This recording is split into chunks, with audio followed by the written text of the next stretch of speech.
자, 여러분 교재 주거 분리 현상 보겠습니다.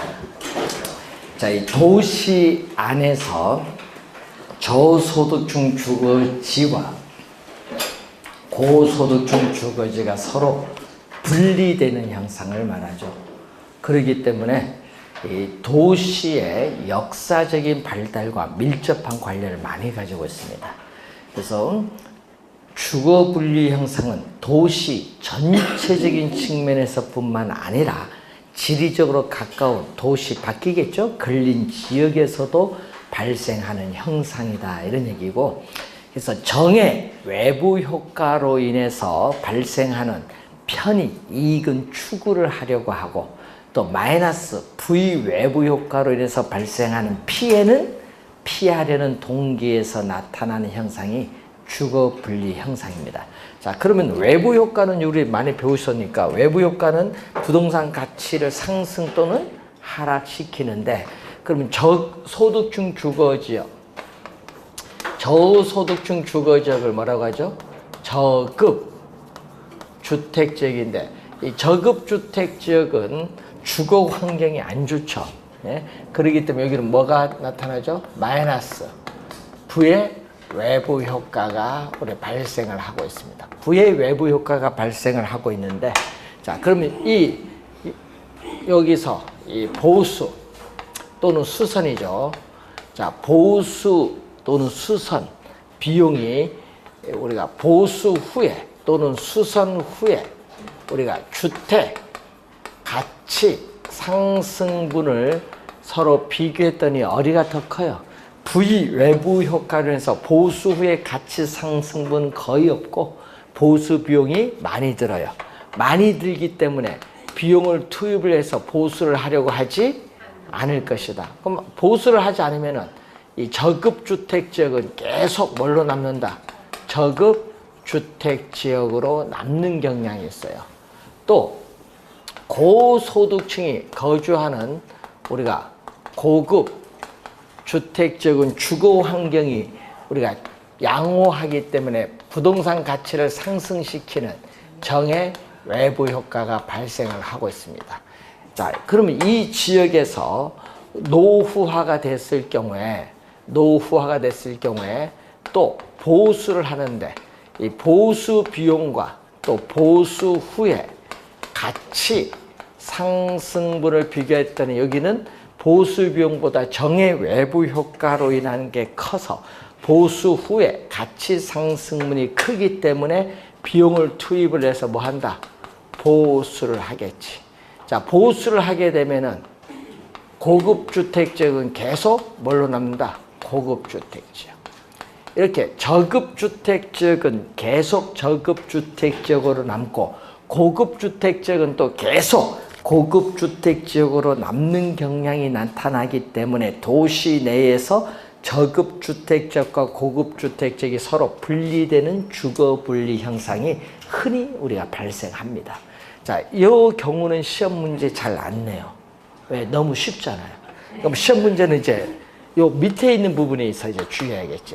이제 만약에 보수 비용보다 보수 후에 뭐가 크다? 가치 상승분이 크다. 저급 주택 지역에서. 그럼 이때는 보수를 할 수도 있고 안 할 수도 있어요.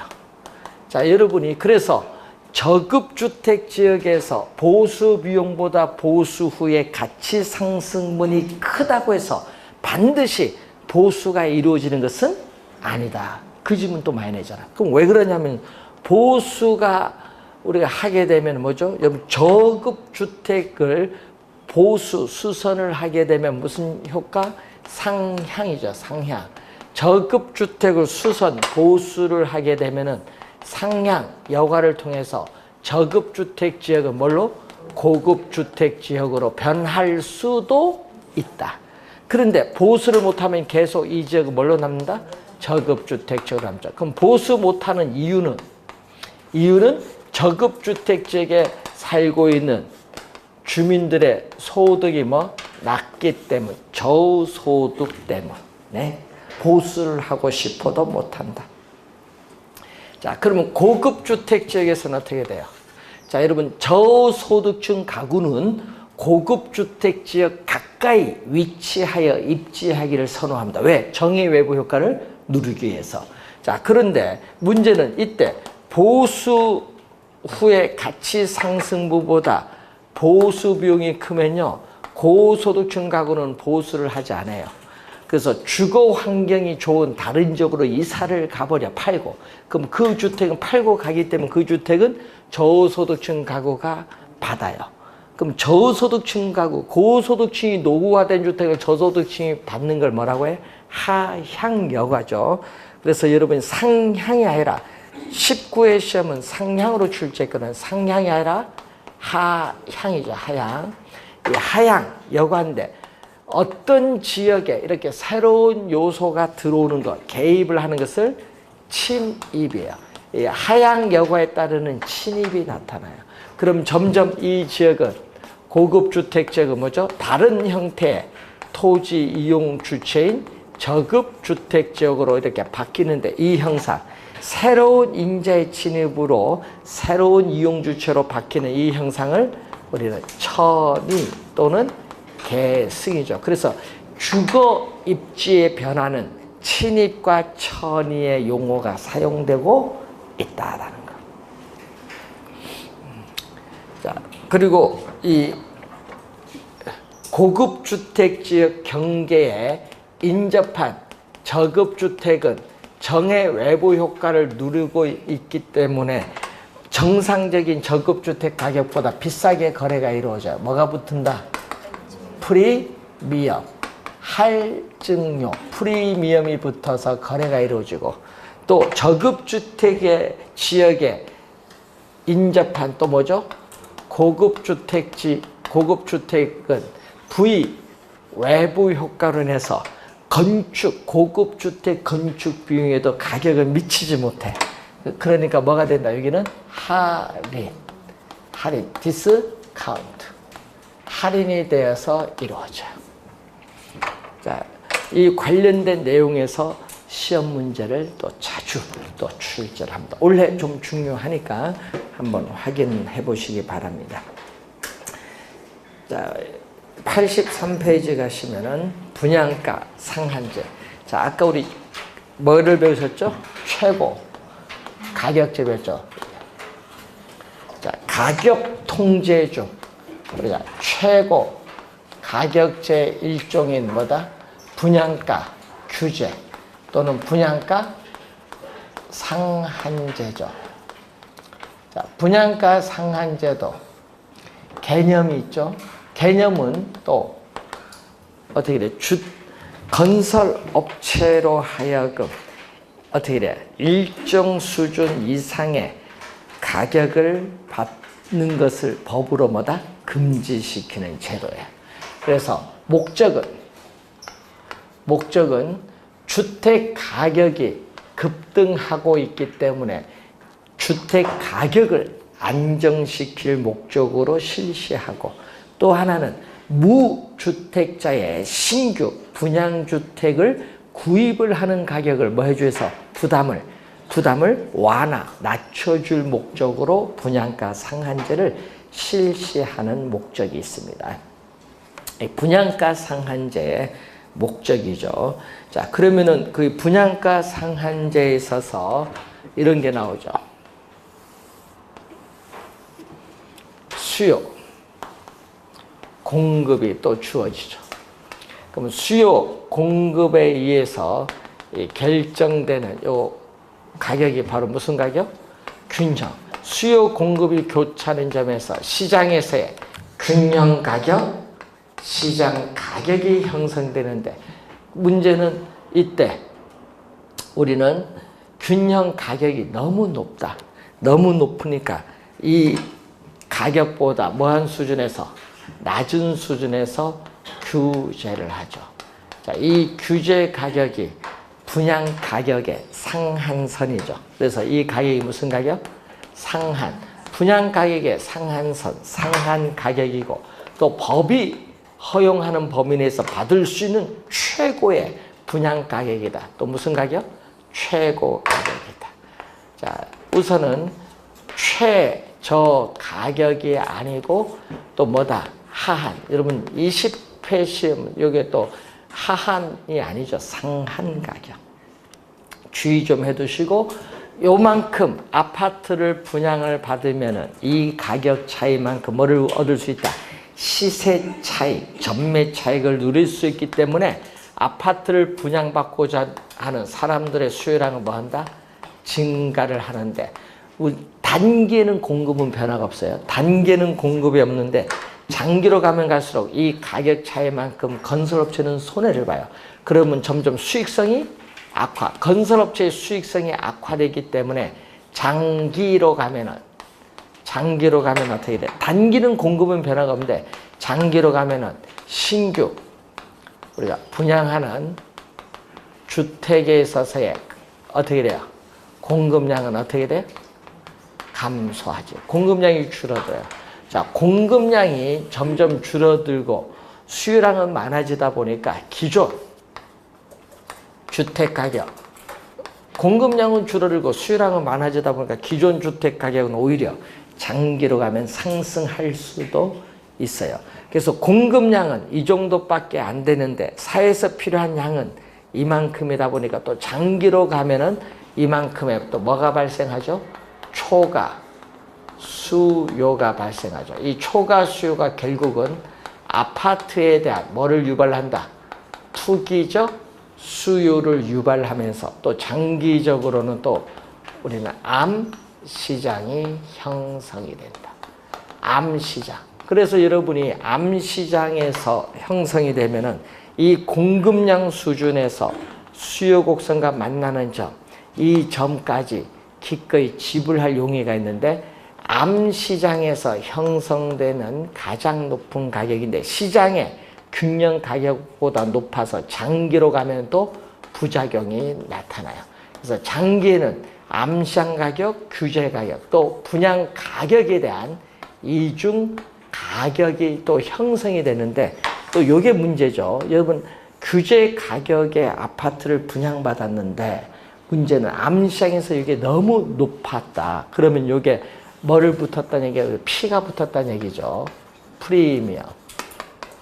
자, 피가 붙었는데 이 프리미엄이 이 가격 차이만큼 프리미엄이 크면 클수록 암시장에서 아파트 분양권에 대한 불법적인 전매가 나타날 수 있다. 불법적인 전매가 나타날 수도 있다. 자, 불법이죠. 그래서 이런 분양권 우리가 전매 제한 조치를 투기 과열지구를 지정하면 지정할 수 있는데 불법이라 하더라도 전매가 되면은 소유권은 이전된 것이다. 자, 그래서 공인중개사는 뭐 한다? 예? 불법 전매하면은 어떻게 돼요? 예? 많이 하죠. 예. 많이 하더라고요, 보면은. 그 이제 걸리면 이제 불법에 대한 책임만 지면 되는 거고. 자, 하여튼 우리가 요 내용이죠. 또 가격 기능을 왜곡했기 때문에 자원 배분의 비효율성이 나타나고 또 건설업체는 수익성이 악화되니까 당연히 일반적으로 부실 공사를 할 가능성이 많아지면서 신규 주택의 질, 품질이 오히려 떨어질 우려가 있는 문제점도 가지고 있습니다. 자, 분양가 상한제, 주택법에 의해서 공공택지에 대한 분양가 상한제 현재 시행 중에 있습니다. 자, 우선 알아두시고 조세정책으로 한번 가봅니다. 84페이지. 자, 정부가 조세를 부과하는 목적은 재정수입 증대를 목적으로 하는데 조세의 기능을 보면요. 우선 정부가 부동산 조세를 부과하면은 공공부문과 민간부문 사이에 자원을 배분하는 기능을 가지고 있어요. 자, 그리고 또 누진세를 부과함으로써 소득 재분배 기능을 가지고 있고 토지 거래 시에 양도소득세를 중과세함으로써 지가를 안정시키고 투기를 억제하는 기능도 가지고 있고 호화주택 건축은 중과세함으로써 호화주택 건축을 억제하고 임대주택 건설에 대해서는 세금을 감면함으로써 임대주택 건설을 촉진함으로써 주택시장에서의 문제를 해결하는 기능도 가지고 있습니다. 자, 여러 가지 기능이 있는데 여러분 시험에 나오면 또 조세의 목적 기능 갖고는 정답을 안 묻습니다. 자, 우리 조세를 보면은 뭐가 있어요? 부동산 취득에 부과하는 세금, 대표적으로 취득세, 또 보유에 부과하는 세금, 보유가세로서 재산세, 종합부동산세, 처분에 부과하는 세금, 양도소득세가 있죠. 예?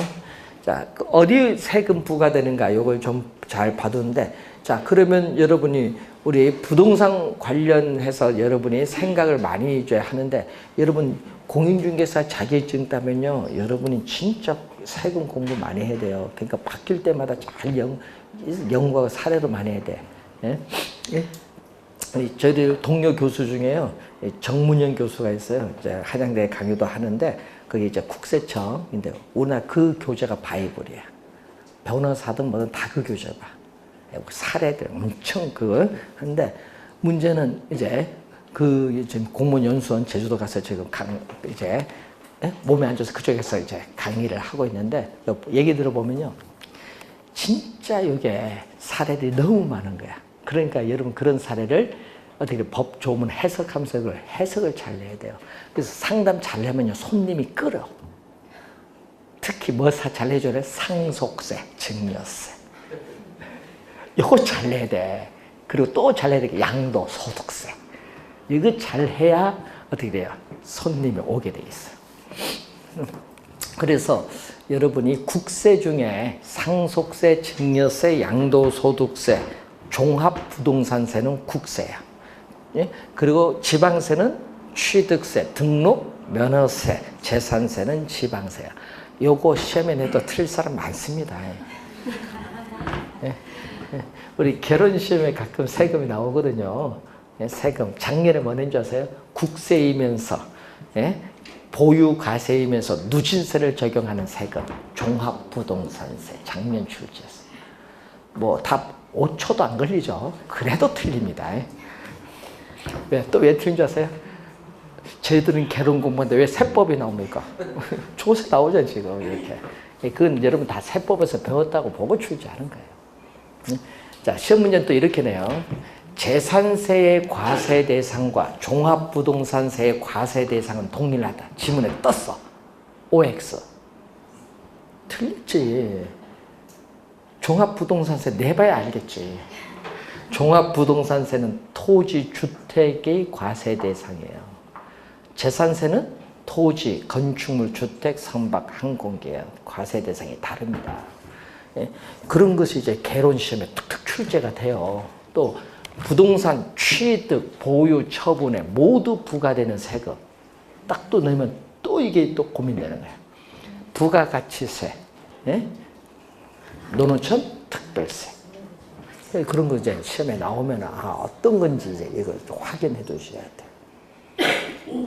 자, 그건 여러분이 세법 공부했다고 보고 출제하는 겁니다. 출제원들은. 예? 예? 그거요? 그런 거 내요. 시험 이제 결혼해. 예. 자, 하여튼 저는 어떻게 출제한 방향은 얘기해 줬어요. 자, 조세의 귀착과 정가로 갑니다. 조세, 부담의 귀착, 정가. 자, 여러분 귀착이라는 건 뭐예요? 정부가 생산자에게 조세를 부과했어요. 자, 정부가 생산자에게 조세를 부과했을 경우에 실질적으로 누가 조세를 부담하느냐? 실질적으로 누가 조세를 부담하느냐의 문제인데, 납세자와 담세자가 같을 수도 있고 다를 수도 있어요. 같으면 직접세고 다르면 간접세죠. 예? 그 얘기고, 정가는 뭐죠? 우리는 정부가 생산자에게 조세를 부과했을 경우에 생산자는 부과된 조세의 일부 또는 전부를 뭐를 통해? 부과된 조세의 일부 또는 전부를 가격 인상을 통해서 누구에게? 수요자에게 떠넘기죠. 이전시키는 걸 뭐라고 해? 정가라고 해. 정가. 그래서 납세 의무자에게 부담된 조세가 납세 의무자 본인이 내지 않죠. 부담이 되지 않고 다른 사람에게 가격 인상을 통해서 뭐 떠넘긴다. 이전하는 것을 조세 부담의 정가라고 해. 그러면 이 귀착과 정가는요. 수요와 공급 곡선의 상대적 탄력성에 따라 달라요. 누가 세금을 많이 내고 적게 내느냐. 이것은 수요와 공급 곡선의 상대적 탄력성에 따라 달라진다는 거. 자, 그러면 예를 하나 볼게요. 자, 우리 일반적인 예를 하나 보는데, 자, 일반적으로 우리는 임대주택은 부족을 많이 해요. 우리나라 부족하죠? 자, 우리는 임대주택이 부족하다 보니까 소비자들은, 임차인들은 이동하기가 쉽지 않아요. 쉽지 않으면, 여러분, 이동하기가 쉽지 않으면 뭐다? 비탄력적. 네? 그럼 임차인에 대한 수요는 비탄력적. 왜? 이동하기가 쉽지 않으니까. 상대적으로 공급은 뭐다? 탄력적이다. 임대인 공급은 상대적으로 뭐다? 탄력적이다. 자, 이때 수요와 공급이 만나는 점에서 최초의 균형이 나타나죠. 자, 이것은 뭐죠? 부가전. 자, 세금을 부과전 거래량. 요거는 뭐죠? 요거는 세금을 부과하기 전 가격. 가격과 거래량이 주어졌어요. 자, 그러면은 각 공급량 수준에서 세금을 부과하면은 세금액만큼 가격이 다 오르기 때문에 공급 곡선은 세금액만큼보다 수직으로 상향이 돌려. 이 수직거리만큼 가격이 다 오르거든요. 수직거리입니다. 그럼 요 수직거리가 뭐다? 세금이지. 요 수직거리가 세금이에요. 자, 그래서 수요량과 공급량은 이렇게 뭐한다? 감소하고 가격은 상승하죠. 자, 지금 수요 곡선이 우하향하고 공급 곡선이 우상향. 일반적인 경우에 세금을 부과하면은 수요량과 공급량은 감소하고 가격은 뭐한다? 상승한다. 이건 상식이에요. 자, 그런데 가격이 오르면 어떻게 돼요? 이것은 결국은 요 가격이잖아요. 요거는 부과 후에 누구? 수요자. 부과 후에 수요자가 지불하는 금액이야. 금액은 부과 전보다 뭐 높아요. 그럼 높죠? 그러면 아까 가격 인상을 통해서 이 부분은 누구에게? 우리는 수요자에게 이전되는 거예요. 이게 바로 수요자가 이전되니까 수요자가 부담을 하는 거예요. 수요자 부담이 바로 조세가 정가된 부분이 되죠. 그럼 세금을 요거 가격은 받았어요. 그러면 공급자가 세금을 납부했더니 본인이 이제 받는 건 어떻게? 실제로 받는 금액은 요거죠. 요거는 뭐죠? 부과 후 누구?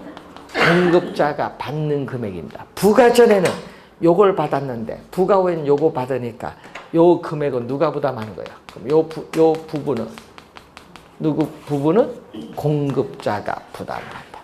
이 부분은 공급자가 부담하죠. 그럼 수요자 부담과 공급자 부담을 더해준 요 면적은 뭐가 돼? 빚금치 면적은 정부의 조세 수입. 정부의 요 세금과 거래량 곱한 요것은 요 면적은 정부의 조세 수입이야. 그래서 조세가 부과되면 요 노란 부분의 면적이 있거든요. 이 노란 부분의 면적은 사회에서 없어져. 예? 이것을 우린 전문 용어로 거기에 경제적 순손실이라고 해요. 경제적 순손실. 이게 없어져 버려요. 그래서 시험 문제 또 지문에 이렇게 내거든요. 정부가 조세를 부과하면은 사회적 후생의 손실이 발생할 수 있다. 그게 내거든요. 그럼 맞아요, 틀려요? 맞죠? 사회적 후생의 손실 요거잖아요. 경제적 순손실 사회에서 없었잖아요. 사회적 후생의 손실을 이렇게 가져올 수 있어요. 자, 그래서 지문을 보면서 이게 그런 의미다. 거기 1번 보세요.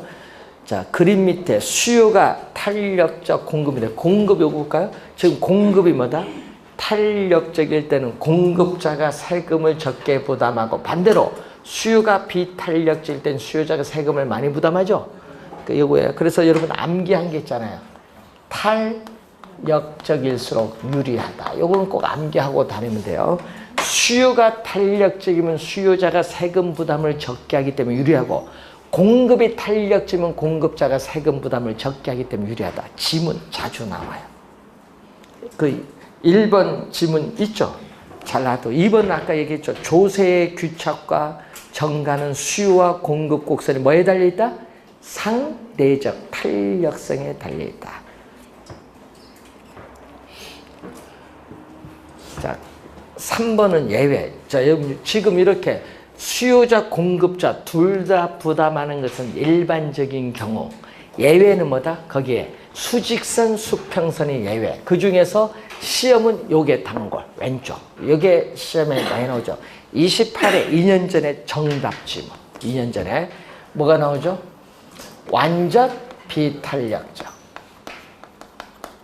자, 완전 비탄력적인 뭐다? 수직선. 시험 문제는 이렇게 출제했어요. 말을 바꿔서 토지 공급의 가격 탄력성이 0일 경우 이렇게 나왔어요. 시험 문제. 그럼 토지 공급의 가격 탄력성이 0일 경우 어떻게 돼요? 토지 소유자에게 세금을 부과하면 그 다음에 이제 결론이 나와야 돼. 이 출제. 그러면은 공급이 고정이 돼 있거든요. 공급이. 자, 그러면은 공급이 고정이 되어 있는데 문제는 공급자에게 세금을 부과하면은 세금액만큼 공급 곡선이 수직으로 상향 이동해야 되는데 공급이 고정되어 변화가 없으면 공급 곡선 이동이 안 돼요. 예? 공급 곡선 이동이 안 되니까 가격도 시장에서 이 가격도 변화가 없어요. 공급 곡선이 공급이 고정되어 이동할 수 없기 때문에 시장에서 공급자에게 세금을 부과해도 가격은 변하지 않는다. 이게 중요하죠. 왜? 가격 인상을 통해서 정가가 되는데 가격이 변하면은 수요자에게 가격 인상을 통해서 조세를 전가시킬 수 없다. 자, 수요자에게 가격 인상을 통해서 조세를 전가시킬 수 없다. 수요자에게 가격 인상을 통해서 조세를 전가시킬 수 없다.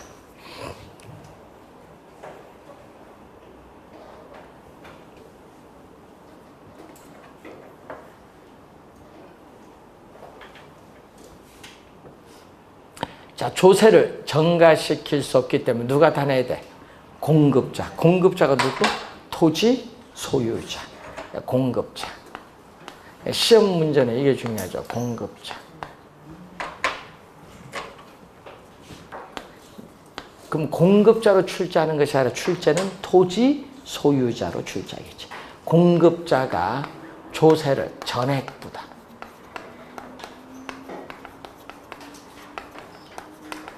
자, 이 지문을 제일 시험에 많이 출제하는 지문. 예외적인 경우. 자, 그럼 또 수평선이 또 있을까요? 수평선. 자, 수평선은 뭐죠? 완전 탄력적. 완전 탄력적인 수평선. 자, 수평선은 어떻게 돼요? 자, 세금을 부과하면은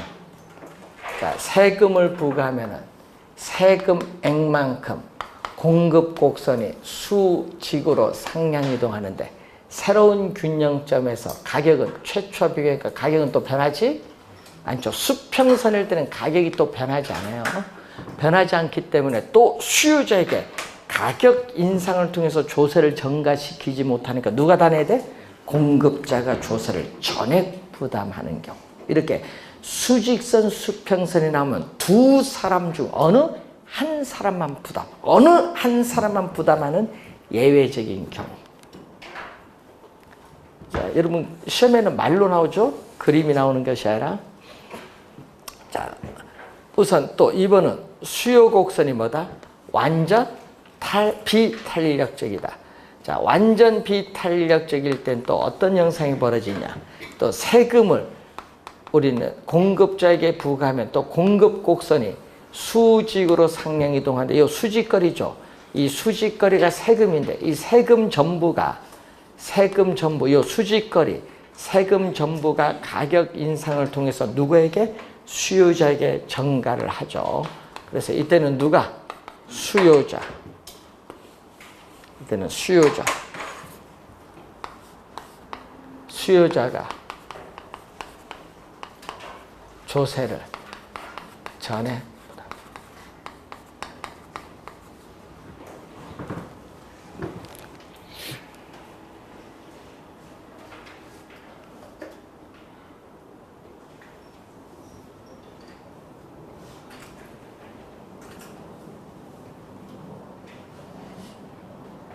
자, 그럼 이번은 또 공급이 수평선이다. 자, 공급 곡선이 수평선일 때는 또 드려. 우선 세금액만큼 또 공급 곡선이 수직으로 상향 이동하는데 세금 전부가 또 뭐를 통해서? 가격 인상을 통해서 100% 수요자에게 전가돼. 수요자에게 전액 부담. 시험 문제는 요 4개 중에 우리 요즘 출제는 어느 거? 요거. 완전 비탈, 요걸 출제를 많이 합니다. 다시 한번 확인해 두시면 되겠습니다. 자, 맨 밑에 84페이지 맨 밑에 보시면은 헨리 조지라는 학자가 나오죠. 헨리 조지는 진보와 빈곤이라는 저서를 통해서 자, 토지에서 나오는 지대 수입에 대해서 100% 세금으로 징수한다면 이 토지세 수입만으로 정부의 재정을 충분히 충당할 수 있다고 주장을 해요. 그래서 충분히 충당하기 때문에 충분히 충당할 수 있다고 주장하죠. 그래서 토지세 이외에 모든 조세를 없애자. 그러니까 여러분 토지세 이외의 모든 조세 뭐죠? 소득세, 법인세 요거죠. 이런 걸 다 없애자. 철폐하자고 주장하는데 이것을 우리는 뭐라고 하죠? 토지에 뭐를 주장한다? 단일세를 주장합니다. 단일세라는 의미는 토지 세금 이외에 모든 조세는 다 없애자. 지금으로부터 150년 전 이론이야. 그때는 국가는 국방 치안이 주거든. 그때는 복지라는 개념이 없어요. 그러다 보니까 어떻게 돼요? 이게 나온 것이.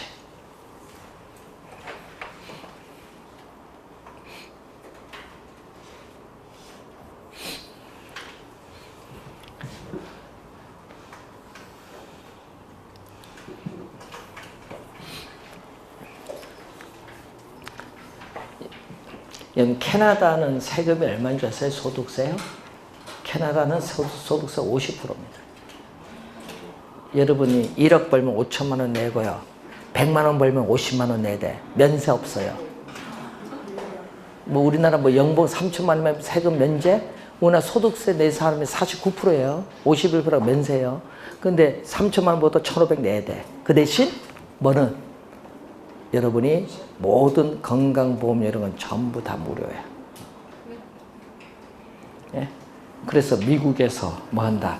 나이 들어서 몸이 아프면 캐나다 가서 재혼을 하는 거야. 그래야 혜택을 보니까 캐나다 가서. 예? 그래서 캐나다 가면 신문에 꼭 나와. 예? 구합니다. 그만큼 어떻게 돼요? 세금을 많이 걷어서 자국 국민들의 건강에 다 투자를 하는 거예요. 예. 우리나라도 50% 그러라 하면 할까요? 예. 그래서 이것은 150년 전 얘기예요. 또 시험에 많이 나온 용어가 있어요. 거기 보면 또 완전 비탄력적인 공급 곡선은 또 뭐죠? 수직선인데 이 말은요, 완전 비탄력적이란 말은 토지가 현재 이용하고 있는 용도 이외에 다른 용도는 이용하지 못한다. 지금 주거용 이용하면 다른 용도는 이용하지 못한다. 다른 용도로 이동할 수 없다. 그러면 수직선, 공급이 고정이 됐어요. 이때 정부가 이때 정부가 뭐를 부여했다? 토지 보유세를 부과했다. 자, 정부가 토지 보유세를 부과하더라도 뭐는 공급은 변화가 있다 없다? 없죠. 여러분 아까 저기 보세요. 세금을 부과하면 우상향할 땐 수요량과 공급량이 뭐한다? 감소하잖아요. 일반적인 경우는 수요량과 공급량이 감소하는데 이렇게 예외적인 경우가 나오면은 문제가 달라져요. 토지 공급량 자체는 변화가 없다. 이러면 세금을 부과하여도 부과 전과 마찬가지로 공급량 자체는 변화가 없어요. 공급량 자체가 변화가 없기 때문에 자원 배분에 있어서의 왜곡, 자원 배분의 왜곡을 초래하지 않는다. 여러분 자원 배분의 왜곡을 초래하지 않는다는 것은 자원 배분이 효율성이 있다 없다? 있다는 거지. 그래서 이때의 세금을 무슨 세금? 자원 배분의 왜곡을 초래하지 않는 이런 세금을 효율적 세금이라고 하고, 이럴 경우에 우리는 토지세의 중립성이 나타났다고 해요. 이런 경우 자원 배분의 왜곡을 초래하지 않을 때 토지세에 뭐가 발생한다? 중립성이 발생했다고 한다. 중립성, 용어 기억을 또 해두셔야 되겠죠. 시험에 헨리 조지 두 가지 용어 시험에 자주 출제합니다. 자, 양도소득세입니다. 자, 여러분 재산세를 중과세하면 이렇게 돼요. 여러분 재산세를 중과세하면은 세금 부담이 높아지니까 주택을 보유하고자 하는 사람이 많을까요, 적을까요? 적어지죠. 그럼 주택 시장에서 수요는 뭔다? 감소할 수 있다. 이렇게 막 내거든요. 그 맞아요.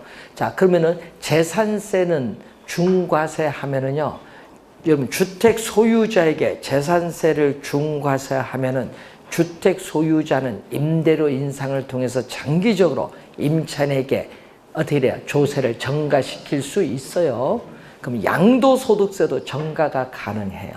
한번 볼까요? 자, 여러분 양도소득세를 부과를 하면은 이 세후 투자자 입장에서 양도소득세를 내야 되니까 세후 수익률은 떨어져요. 세후 세금을 납부한 이후에 수익률은 하락을 하기 때문에 건물 투자를 하지 않으려고 해. 세후 수익률이 떨어지는데 다른 데 투자하지. 건물 투자를 하지 않으려고 해. 그러다 보니까 어떻게 돼요? 건물 공급은 투자를 안 하려고 하니까 공급이 줄어들죠. 건물 공급이 줄어들면은 점점 장기적으로 임대료는 올라가요. 장기적으로 임대료로 올라가니까 그 건물을 이용하는 사람의 입장에서는 어떻게 돼요? 임대료가 올라가서 전가가 되는 거야. 양도소득세가 임대료 인상을 통해서 누구에게? 이용자에게 전가가 되는 거야. 양도소득세도 전가할 수 있다. 시험 문제. 그래서 자, 정부가 보유세인 재산세나 거래세인 양도소득세를 부과하면은 어떻게 돼요? 전가될 수 있다 나오면 맞는 지문이 되겠죠. 자, 두 번째도 2년 전에 나왔는데 이것도 한 4번 출제된 중요한 지문이죠. 자, 정부가 주택 가격이 현재 급등하고 있기 때문에 주택 가격을 안정시킬 목적으로 양도소득세를 중과를 했더니 주택 소유자 입장에서는 주택을 처분하면 세금을 많이 내랍니다. 그러니까 세금을 내지 않으려고 주택 처분을 뭐 한다? 기피하는 현상이 나타나요. 그래서 시장의 주택 공급은 점점 줄어드는데 이걸 전문용어로 주택 공급의 동결 효과로 해요. 주택 공급의 동결 효과로 인해서 주택 가격이 안정되기는커녕 오히려 뭐 할 수 있다? 상승할 수도 있다. 시험에 한 4번 정도 출제되고 2년 전에 또 출제를 했어요.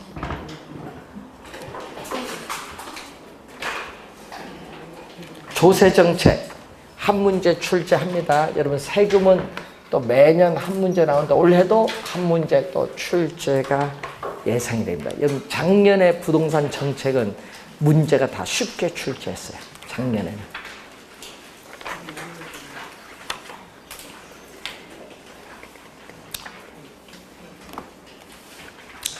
자, 100페이지로 가시면은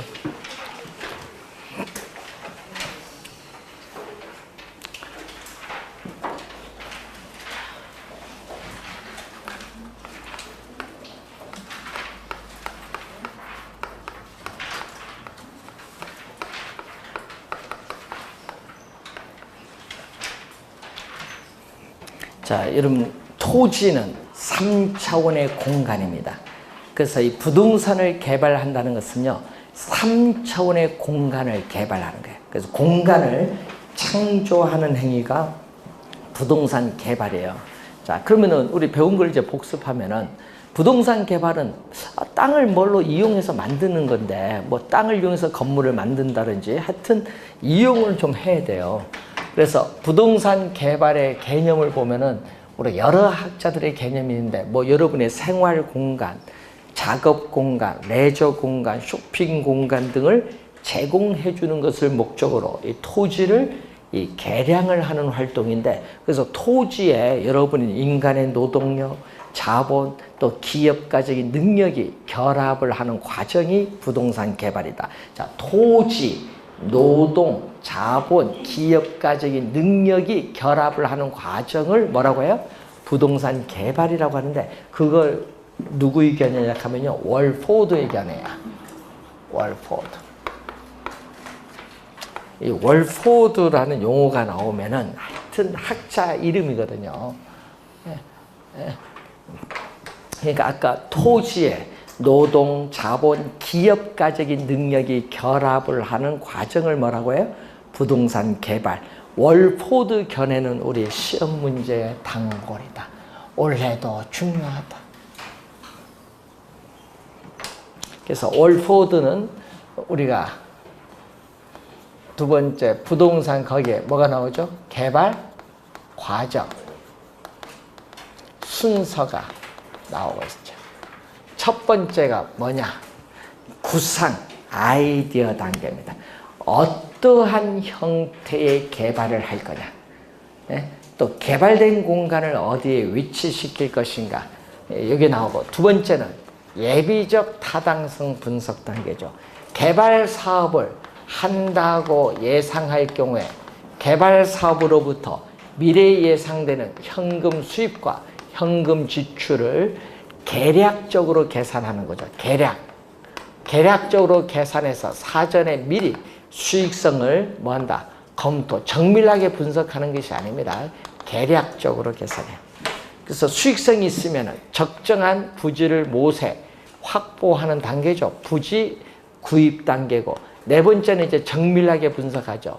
자, 지역 지구의 변경 가능성이 있느냐, 법률적 타당성, 설계 시공 가능하냐, 기술적 타당성, 비용 수입 비용하는 비교하는 경제적 타당성이 있는데, 이 경제적 타당성 분석이 가장 중요합니다. 자, 여러분이 법률적으로 타당성이 있고 기술적으로 타당성이 있다 하더라도 경제적 측면에서의 수입보다 비용이 많이 들면 개발사업 추진하기가 어렵죠. 그래서 경제적 타당성의 분석이 가장 중요한데, 문제는 이 정밀하게 분석하거든요. 이 타당성 분석의 결과가 비록 타당하다고 할지라도 분석된 그 사업, 개발 사업안은 개발업자가 요구하는 수익률에 따라서는 그 개발 사업이 채택될 수도 있고 채택되지 않을 수도 있어요. 자, 두 번째, 네 번째가 좀 중요하고, 그리고 자금을 조달하는 금융 단계, 그리고 여섯 번째는 택지를 조성하는 건설 단계, 조성된 택지를 분양하는 마지막 무슨 단계? 마케팅 단계. 자, 이 개발 사업이 성공했느냐, 실패했느냐 여부는 그 개발 사업의 시장성 여부에 달려있는데, 시장성은 개발된 부동산이 시장에서 매매되거나 임대될 수 있는 능력을 뭐라고 한다? 시장성이죠. 그래서 개발 사업을 완료한 이후에 공실이 없이 안정적으로 임대료 수입을 확보하기 위해서는 개발 사업 초기 단계에서부터 임대 활동이 이루어지는 것이 바람직하다, 이런 얘기죠. 자, 우리는 또 부동산 개발은 미래의 불확실성으로 인해서 위험이라는 요소가 항상 늘 내포되어 있죠. 그래서 또 월포드는 부동산 개발의 위험을 크게 세 가지로 보는데, 이 법률적 위험, 그리고 시장 위험, 비용 위험으로 볼 수 있죠. 자, 여러분이 법률적 위험이라는 것은 말 그대로 법률적 측면에서 발생할 수 있는 위험인데, 자, 두 가지 측면에서 형성돼요. 공법적 측면에서는 지역지구제 변경 가능성 여부, 지역지구제. 사법적 측면에서는 소유권이 명확하냐, 경계, 소유권 관계에서 우리가 볼 수 있습니다. 그래서 시험 문제 보면요, 이 토지 이용 계획은 공적 구속력이 없어요. 그래서 이 토지 이용 계획의 내용을 구현하는 수단인 지역지구제는 공적 구속력이 있습니다. 그래서 사전에 미리 토지 이용 계획이 확정된 토지를 매입을 하는 것이 그래도 뭐는 이거 구현하는 게 지역지구제니까 법률적 위험을 최소화시켜주는 방안 중 하나다. 이 질문을 제일 많이 출제하죠. 자, 시장 위험은 시장의 불확실성이 개발업자에게 지우는 부담인데, 자, 거기에 뭐가 나오죠? 흡수율 분석이 나오죠. 자, 과거 일정 기간 동안에 시장에 공급된 부동산이 얼마만큼의 비율로 소비되고 있느냐, 소비되는 비율, 흡수율을 분석하는데 목적은 뭐죠? 부동산 시장의 과거 및 현재 추세를 정확하게 파악을 하여 미래의 흡수율을 파악하는 데 주된 목적이 있어요. 미래의 흡수율을 파악하는 데 주된 목적이 있고, 시장에 공급된 부동산이 우리는 소비되는 비율이 높을수록, 시장에 공급된 부동산이 100% 완전히 분양, 임대하는 데 걸리는 시간이 짧을수록 뭐는 적어진다? 시장에 있어서의 오염 부담은 점점 뭐다? 낮아진다는 거죠. 자, 흡수율 분석입니다. 자, 시장 위험, 여러분이 예를 들어서 공사 기간 중 이자율이 상승한다. 그러면은 수익성이 떨어지죠. 또 어떻게 돼요? 또 공사 기간 중 부동산 경기 침체로 공실률이 증가하고 임대료가 하락해서 또 수익성이 악화될 수도 있죠. 또 공사 기간 중 어떻게 돼요? 우리가 자재 가격이 급등함으로써 또 어떻게 돼요? 수익성이 뭐 한다? 악화될 수도 있다. 이런 건 다 시장의 불확실성에서 생기는 위험입니다. 자, 그리고 개발 사업 기간 동안 추가적으로 부담을 해야 할 비용이 우리가 발생함으로써 생기는 위험이 비용 위험인데, 이 개발 기간, 공기라고 하거든요. 개발 기간이 길어질수록 또 인플레이션이 발생할수록 어떻게 비용상의 위험 부담은 점점 더 커진다. 자, 요즘 건설업체 여름 뉴스 보면 많이 나오거든요. 저기 어디가 뭐 재건축 저기 강남 한대 저기 보니까 예? 한국노총 민노총이 서로 어떻게 자기 직원들 건설노조 누가 많이 하려고 지금 싸우면서 공사 중단이야. 공사 기간이 늘어지면 그 누가 책임질 건지 모르지만은, 근데 요즘에 주 52시간 하다 보니까 또 비용이 많이 들어. 옛날에 비해서. 그래서 요즘에 비용상의 위험 부담. 아까 저 공사 기간이 길어지면 그만큼 돈 들어갈 일이 더 많아요. 추가적으로 부담을 해야 될 비용이 증가를 하게 돼. 그 중에 가장 큰 게 뭐죠? 인건비죠. 인건비 보면. 자, 올해 출제 예상이 됩니다. 월포드. 그래서 요즘 보면요. 여기서 지문 하나 뭐 뽑아오고 여기서 한두 개 뽑아오고 또 하나 있죠. 뭐가 있어요? 부동산 개발의 타당성 분석, 부동산 분석의 유형과 체계가 5개 여러분 교재 나오는데 그것까지 해서 월포드에 관련된 내용이 시험 문제 올해 출제 예상되는데 잘 확인해 두셔야 됩니다. 자, 잠시 쉬고 부동산 분석의 체계부터 들어가도록 하겠습니다.